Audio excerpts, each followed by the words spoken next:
America తమ మీద విధించినటువంటి సుంకాల ఇంపాక్ట్ ఇప్పుడు చైనాకి ఒక పెద్ద షాకింగ్ పరిణామం.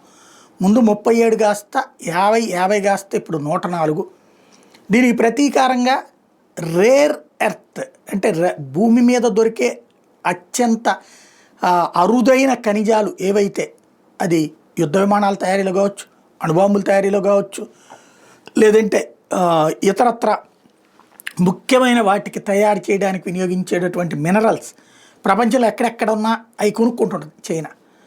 ప్రాసెసింగ్ చేసి అమెరికాకో జపాన్కో అట్లాంటి దేశాలకు అమ్ముతూ ఉంటుంది. అవి అమెరికాకి అమ్మబోము అని చెప్తుంది, ఆంక్షలు పెడతాం అని చెప్తుంది. సరే పెట్టుకోమంటాడు ఆయన, పోయేదే ఉంది.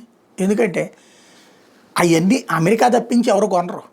యూరప్ దేశాలకు అంత పెద్ద అవసరం లేదు, ఎందుకంటే అవి అమెరికా మీద డిపెండ్ అయ్యి ఉన్నాయి. అప్పుడు పెద్దది అంటే ఇంటిలో చేతి నిండా బంగారం పెట్టుకుని తినడానికి తిండి లేని పరిస్థితి అవుతుంది.